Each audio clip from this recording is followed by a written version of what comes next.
Uh, I'll start because mine's easier than yours. Yep. I'm Gordon Wade. I'm the Director of Internet Commerce for Christie Sports. My job is to really keep the wheels on the online wagons. We do online retail for ski and rental. We do online reservations for ski and snowboard, both delivery and in-store. And then our job is to deliver a consistent message from the digital side to our brick locations. And I'm Emily.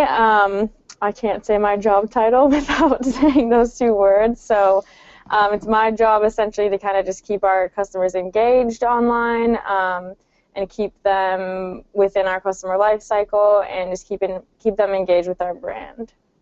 Great. So we're going to kick things off with the first section, the wine section. And before we do that, we'll just cheers. Cheers. Sip of wine. Cheers. Why not? Welcome to New York City. So, Emily, I know you're an avid snowboarder.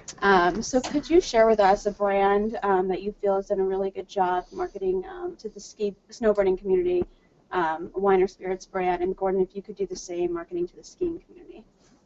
Yeah, for those of you that aren't familiar with the ski and snowboard industry, snowboarders tend to be a little bit more rebellious and a little grungier. So a brand I think that really kind of does a good job of marketing to us is PBR, or Pabst Blue Ribbon. They really engage with snowboarders. They put out a lot of really cool content. If you look at like their Instagram or their social media, they engage with snow sports. They co-brand with kind of the snow sports lifestyle. And then they also do a really good job of collaborating with ski and snowboard brands, like making custom snowboards, custom bindings that are PBR branded and that type of thing. So. And Gordon? I'd have to go with Jaegermeister.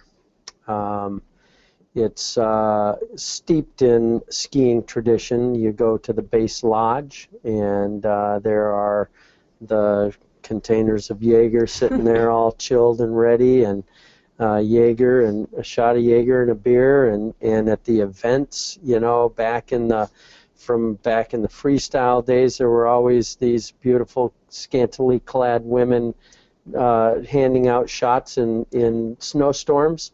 That's brilliant. And I doubt there's a skier out there that hasn't had a shot or two of Jaeger.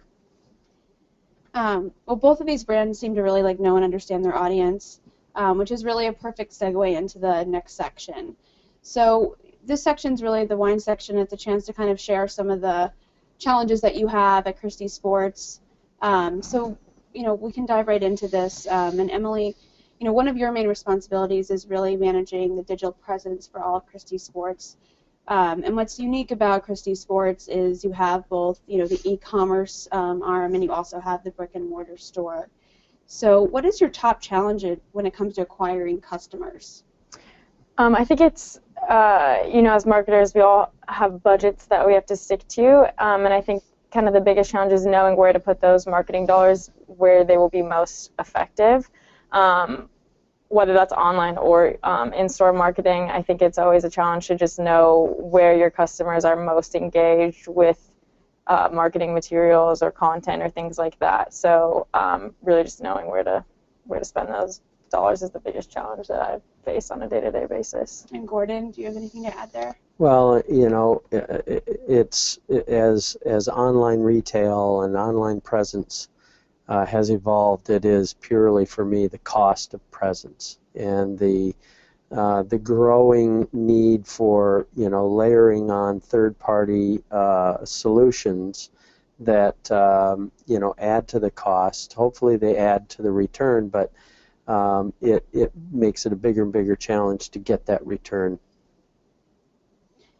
So we do have a Twitter question from follower Jeff B, who's interested in knowing what % of the marketing budget does Christie Sports spend on retargeting and conversion channels? I think a good response to that is it's not so much like a set percentage. For us, we have kind of strict margins as far as our sales goes that we like to stick to, and then kind of deciding what's a good margin for you and what percentage of that margin you're willing to dedicate to marketing. And then again, like knowing where to spend those dollars that are going to be most effective for generating additional revenue on top of that. And sticking with that same retargeting theme, we have another Twitter question from follower Sci-Fi Guy 1. Retargeting is a challenge. How do you at Christie's Sports use profile and search history for that, and also, still meet your ROI objectives? Yeah, I'd have to say I have a lot more, a lot greater concerns of other channels of marketing than I do over the retargeting channel. By its very nature, it's more relevant than a lot of the marketing that we send out. So, that's one that I really honestly don't concern myself with heavily, because there are greater runaway dollars out there that I track over remarketing dollars. So let's jump into some challenges around really understanding the customer and how you can reach them throughout the life cycle. So what challenges do you face in terms of reaching people throughout the customer life cycle at Christie Sports? I think the biggest thing for us is the seasonality of our business. Winter is our season, and it's only one season of the 4 seasons of the year. So we kind of have a limited amount of time to build our database, re-engage that database, and keep those customers coming back to us year over year rather than month to month or week to week like some other brands have that challenge. So that's a big challenge for us as far as the consumer life cycle goes. Anything to add there? Well, Emily's exactly right. Every brand, every retailer has their challenge with tracking the life cycle, and when you're in such a start-stop environment, it does make it tough. And we have our summer business, but our summer business is relevant for 4 months. Our winter business is relevant for 6 months, 8 months, 7 months, and we have these lulls, but both, every piece of our business has a start-stop, component to it, and that just makes the whole marketing piece a challenge. And this is a question that's coming from Twitter, follower Sasha. How do you cultivate winter sports content in the summer? So how do you keep the customers engaged throughout the off months? Yeah, so one of the pieces of my job is also social media, so and content marketing, and all of your customers do something in your off season. They're not just sitting at home kind of thing. So for us, being engaged in winter sports, our customers enjoy the mountains. So a really great off-season mountain activity is mountain biking for us, and some of our shops do mountain bike rentals, and so I kind of like to build a lot of content around that, and there's also events that happen in the summer up in the mountains, so kind of just engaging with those events and reaching our customers in the off-season with activities that they'll be interested in. Another example is we sell patio furniture at a few of our stores in the summertime as well. And you buy patio furniture once every a couple of years, but something that we do to keep Christie Sports kind of top of mind for those guys is obviously those people are interested in entertainment. They have parties, they have barbecues, that kind of thing. So we like to share like barbecue recipes or decor ideas based on the holidays, like 4th of July. How can you decorate for your party for the 4th of July? Those types of things that they're additionally interested in to kind of engage with their Christie Sports experience continuously. So it sounds like it's really about really understanding your audience and knowing what they like beyond the products that you even might sell, so that you can cater the content to them. Yeah, exactly. It's also a way that we can provide something out there to our customers, keep them engaged without always asking them to spend money. Yeah. Right. So speaking of customers, what is one type of customer that you don't feel like you're capturing and converting, and why not? For me, I'd say like the customer that we have a hard time converting is the millennial customer. I think a lot of businesses have a hard time with that group of people just because they're so personal. They like things to be really, really tailored to them, and they really want to identify with brands on a personal level rather than just out of necessity. And then, so that level of personal engagement is challenging because we have some other customer segments that don't like to be quite as personal, I guess. And so, kind of that balancing act of like, how do we engage millennials but not alienate our other customer segments? And as marketing becomes more personal, do you think that people are starting to understand kind of the difference between, you know, where the creepy factor is and where marketing is just being personal to them and it's actually relevant and meaningful? You know, it's funny, you have in this panel here a millennial and older than a millennial.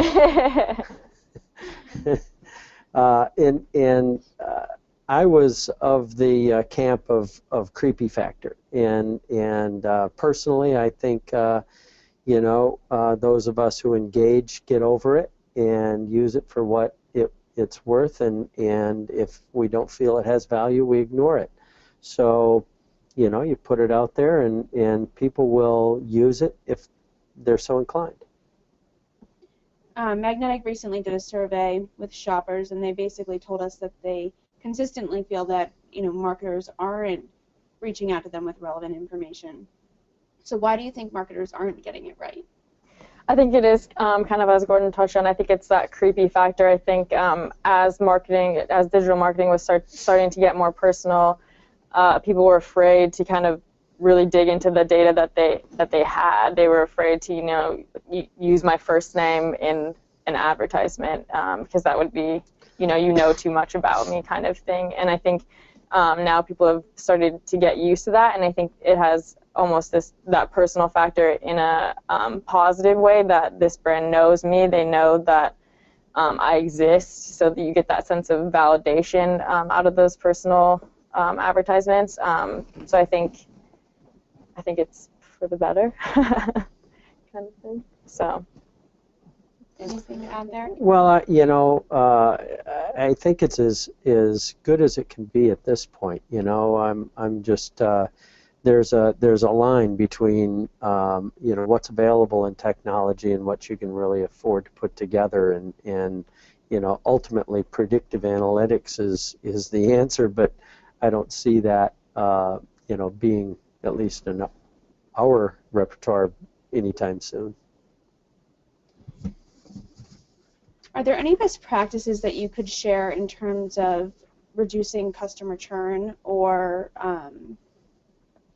you know, adopting new products? How do you go about choosing new products to help you better connect with customers? I think something that we do to kind of reduce customer churn is we've throughout Christie Sports' life, we've been very focused on customer service and putting our customers first, and I think all generations really appreciate that, and there's easy ways to do that online, via live chat, via personalized ads, via personalized emails, that sort of thing, and just really being available. I think brands that do a good job of being tangible to their customers are the ones that will succeed. Yeah, and I would add to that you know, for us anyway, it's making sure that we behave the same way online as we do in the stores. So when customers come into our stores, it's personal, it's in your face, but it's trust.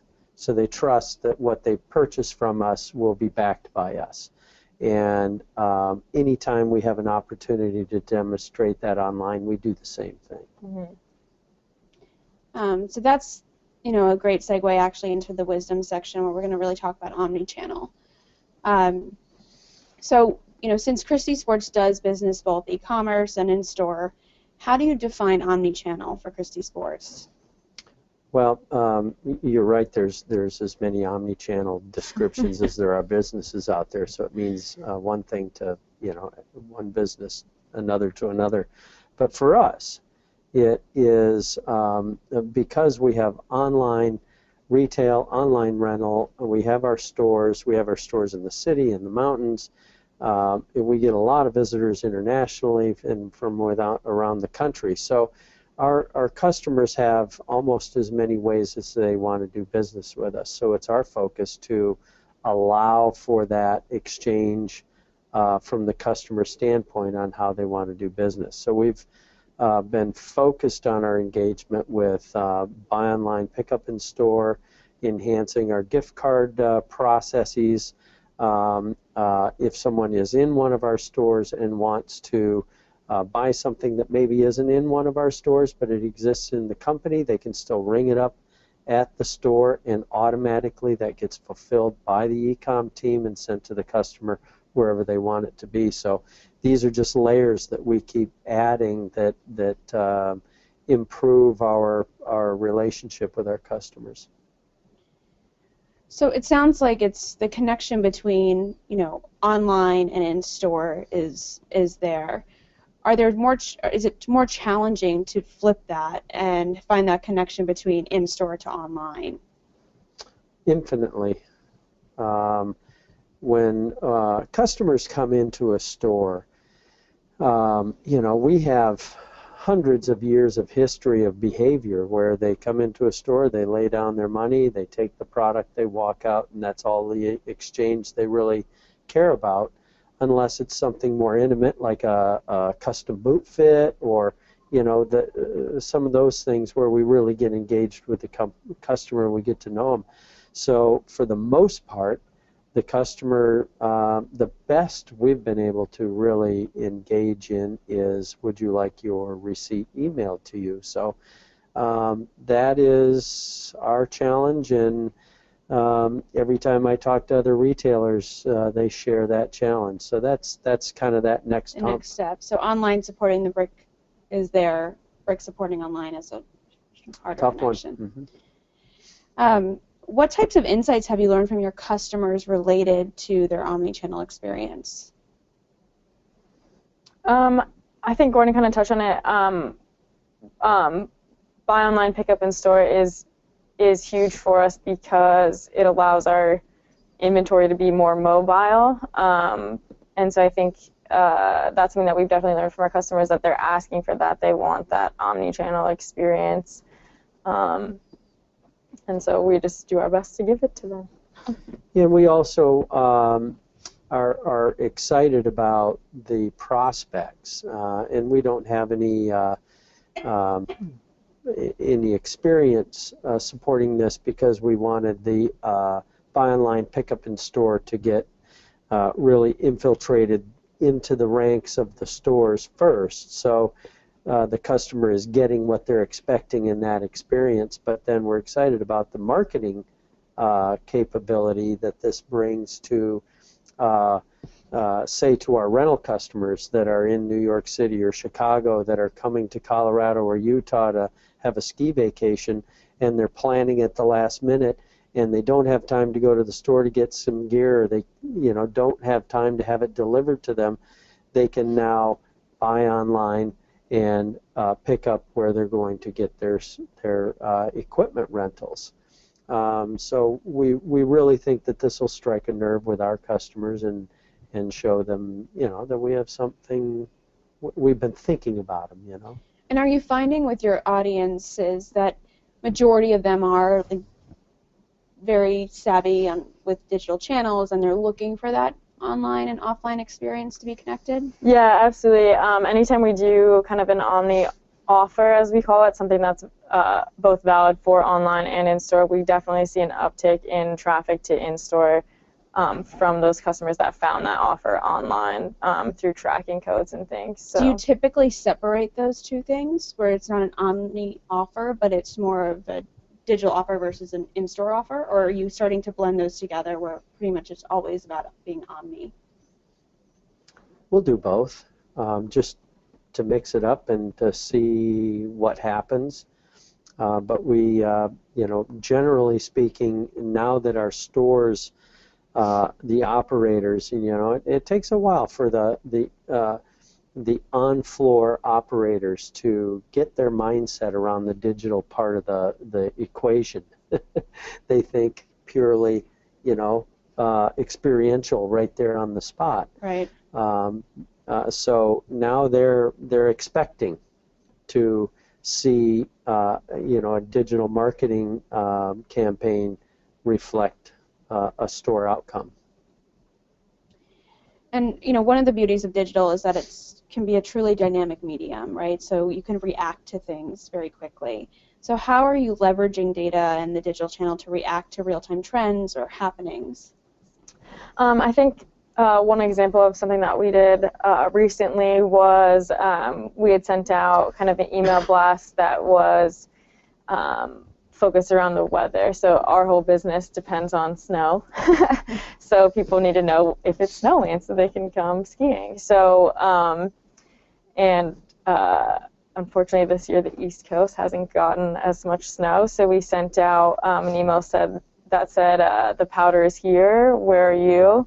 And it really struck a nerve with our customers. They're like, we're trying to get there, we're trying to go skiing, there's no snow here, that kind of thing. So something that they really engaged with, but just calling out things that are relevant, like obviously we're not going to send that same email out in July to get people to book rentals. So just being really relevant to what's happening around you, whether it's current events that are relevant to your business or local events that are happening in your city.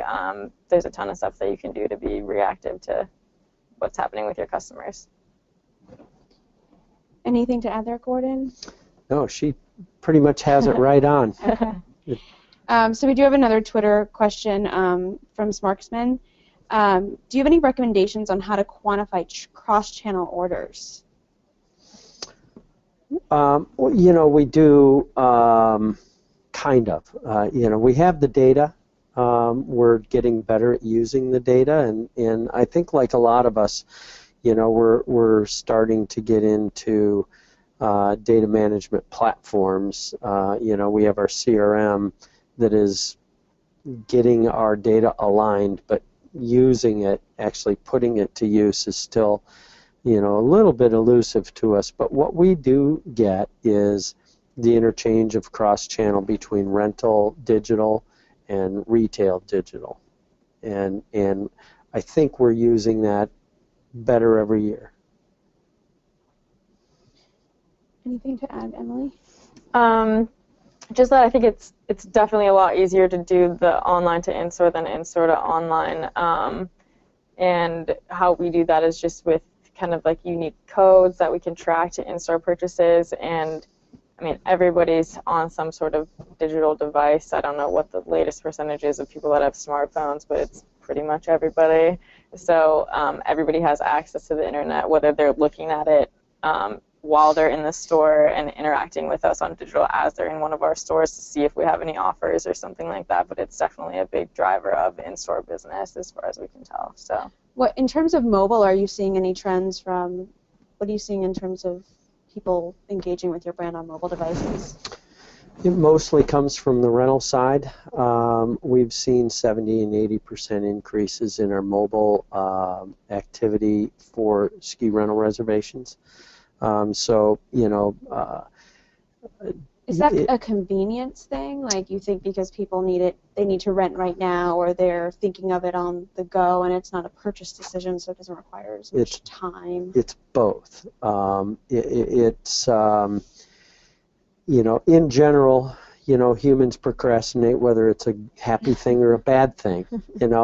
Taking a test or paying taxes or planning your vacation, it all seems to be last minute. So, mobile is enabling those people, and our call centers and our stores are seeing close-in reservations like we've never seen them before.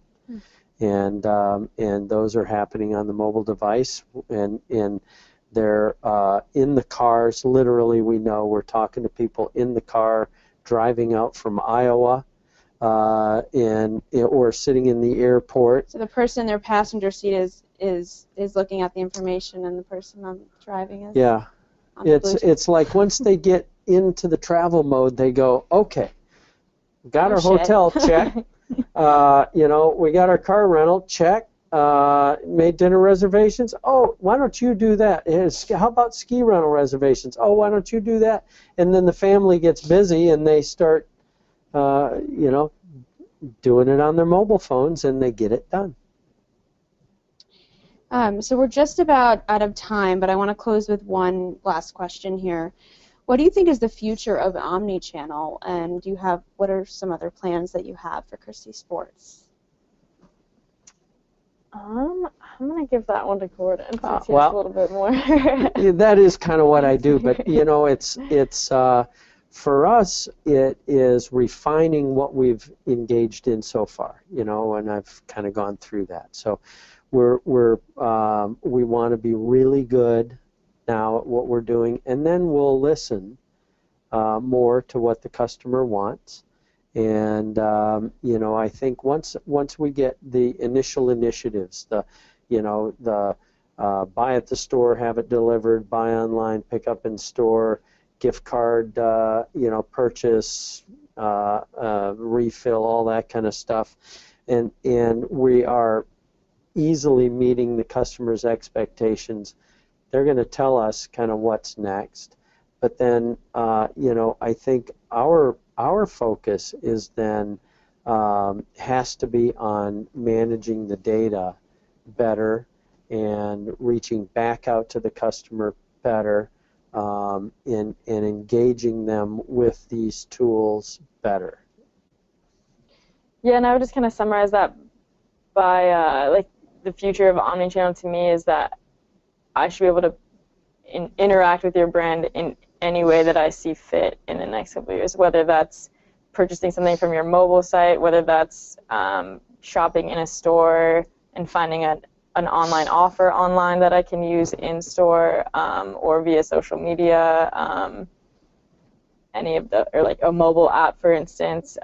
If you do a lot of online e-commerce, I definitely would expect that you have some sort of mobile app if I'm a frequent shopper. If your shoppers or customers are purchasing from you frequently, mobile apps, I would expect you to have something like that. So just any kind of outlet that I want to interact with a brand with, I would expect, if they're an omni-channel brand, I would just expect that as a regular thing from them, I guess, is kind of how I would put that.